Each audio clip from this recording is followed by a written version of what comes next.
15 আগস্টকে কেন্দ্র করে সারা দেশেই কম বেশি অনেক ঘটনা ঘটেছে। পুলিশের গ্রেপ্তার অভিযান, মব, আওয়ামী লীগের সমর্থক কিংবা স্রেফ বঙ্গবন্ধু ভক্ত যারা, তাদের বিভিন্ন ধরনের এক ধরনের কি বলবো যে মানসিক যন্ত্রণা, আকুতি, সেই ঘটনার পরিপ্রেক্ষিতে একটা নির্দিষ্ট জায়গায় গিয়ে বঙ্গবন্ধুকে শ্রদ্ধা জানানোর চেষ্টা, গ্রেপ্তার, অনেক কিছুই ঘটেছে। এর মাঝে একটা মারাত্মক ব্যতিক্রম ঘটনা ঘটল মেহেরপুরে যেটা ঘটলো সেটা একটা কি বলবো যে এতটাই চমকপ্রদ ঘটনা, সেটা প্রত্যাশিত কিনা সেই প্রশ্ন উঠতে পারে। গত কিছুদিন, প্রায় এক মাস ধরে সারা দেশে বোমা আতঙ্ক যখন চলছে এবং আজকেও দেশের একটা জায়গায় একটি মাদ্রাসায় যখন এরকম ঘটনা ঘটেছে, ঠিক সেই সময়ই মেহেরপুরেও তৈরি হয়েছিল ব্যাপক বোমা আতঙ্ক।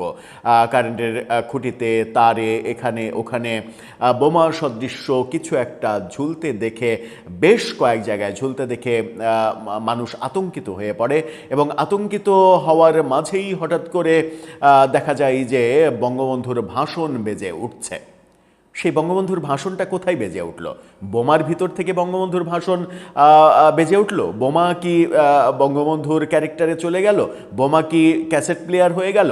না কি ঘটলো মেহেরপুরে এই কি বলবো চমক লাগানো ঘটনাটা? চলুন একটু মেহেরপুর থেকে ঘুরে আসি।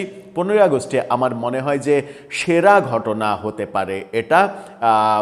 এবং 15 আগস্টকে কেন্দ্র করে গত 75-এর পর থেকে যত ঘটনা ঘটেছে, আমরা যেটা দেখেছি প্রায় 51 বছরে, এই 51 বছরে আমার মনে হয় যে উল্লেখযোগ্য ঘটনা 15 আগস্টের যদি আপনি তালিকাভুক্ত করেন তাহলে টপ দিকেই এই ঘটনাটা থাকবে। চলুন একটু মেহেরপুরে যাই, কি ঘটনা ঘটলো একটু বুঝে ওঠার চেষ্টা করি। থাকবেন পলিটিক্স টিভির নিয়মিত আয়োজনে।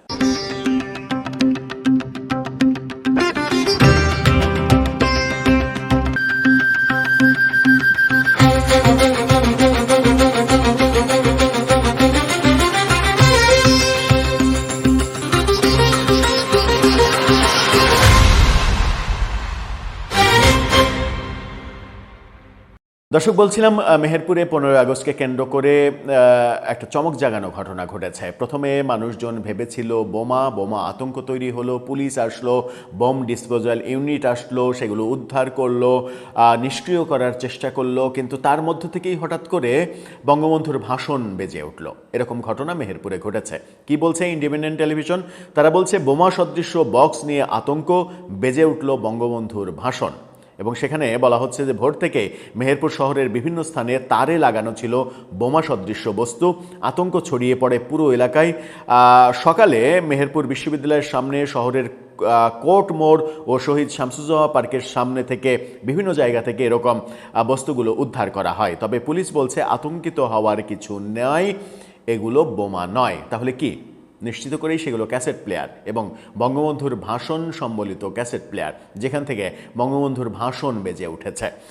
আমার মনে হয় যে আওয়ামী লীগ তার জন্মের পরে সব থেকে ক্রিয়েটিভ কাজটা করলো, কিন্তু এই ধরনের ক্রিয়েটিভ কাজ করা থেকেও তাদের বিরত থাকা উচিত। কারণ যে ঘটনা জনমনে আতঙ্ক তৈরি করে, সেই ঘটনাকে ক্রিয়েটিভ মর্যাদা অন্তত দেয়া যায় না। এরকম ঘটনা না ঘটানোই আমার মনে হয় ভালো। পুলিশ জানায়, সকালে মেহেরপুর বিশ্ববিদ্যালয়ের সামনে বৈদ্যুতিক খুঁটির বিভিন্ন তারের সাথে একটি বক্স আকৃতির বস্তু বিভিন্ন জায়গায় ঝুলতে দেখে সাধারণ মানুষ। বোমা সদৃশ্য বস্তু বলে আতঙ্ক ছড়িয়ে পড়ে, উৎসুক জনতা ভিড় জমাতে শুরু করে। পরে খবর পেয়ে সদর থানা পুলিশের একটি দল ঘটনাস্থলে যায়। সাধারণ মানুষের সহায়তায় সেগুলো নামানো হয়। এরপর রাখা হয় পানি ভর্তি বালতির ভেতরে। কিছুক্ষণ পর কেটে দেয়া হয় ব্যাটারির সঙ্গে তারের যে কানেকশন, সেই কানেকশন কেটে দেয়া হয়। বক্সটি খুলে দেখা যায় সাউন্ড বক্স আকৃতির একটা বস্তু। এরপর শহরের কোর্ট মোড় ও ডক্টর শহীদ শামসুজ্জোহা পার্কের সামনে বৈদ্যুতিক খুঁটির তারের সাথে আরও দুটো বস্তু ঝুলিয়ে রাখতে দেখা যায়। পরে উদ্ধার করা হয় কোর্ট মোড়ের বস্তুটি। পথচারীরা জানায়, সকাল 9:15 থেকে পার্কের সামনের বক্স থেকে বাজতে থাকে বঙ্গবন্ধু শেখ মুজিবুর রহমানের ভাষণ। দ্রুত পুলিশ সেখানে গিয়ে বক্সটি নামিয়ে নিয়ে যায়। 3টি বস্তু উদ্ধার করে থানায় নিয়ে যাওয়া হয়। মানে যেটাকে বোমা ভাবা হচ্ছিল সেখান থেকে হঠাৎ করে বঙ্গবন্ধুর ভাষণ বেজে ওঠে। এটা এটা একটা চমক জাগানো ঘটনা, কিন্তু আওয়ামী লীগ যারা করেন তাদের উদ্দেশ্যে বিনীত ভাবে বলতে চাই যে এমন কোনো চমক আপনারা দেওয়ার চেষ্টা করেন না, অন্তত আপনাদের দোহাই লাগে, যে চমকটা জনমনে আতঙ্ক তৈরি করে। কারণ কোনো রাজনৈতিক দলের কাজ কিন্তু জনমনে আতঙ্ক তৈরি করার কাজ হতে পারে না। হ্যাঁ, শিল্প ভাবনার দিক থেকে বলা যেতে পারে যে একটা দারুণ ভাবনা, কিন্তু দারুণ ভাবনাটা যখন ধ্বংসাত্মক ভাবনা হয় তখন কিন্তু সেটা আর দারুণ থাকে না। শৈল্পিকভাবে অন্যভাবেও ভাবা যেত, কারণ শিল্প ভাবনায় আওয়ামী লীগ এগিয়ে থাকবে এটাই স্বাভাবিক। আওয়ামী লীগেই বাংলাদেশের যত কালচারাল লিজেন্ড যারা রয়েছেন তার ম্যাক্সিমামই আওয়ামী লীগ করেন, কিংবা আওয়ামী লীগের সমর্থক, কিংবা বঙ্গবন্ধু মুক্তিযুদ্ধের পক্ষের মানুষ।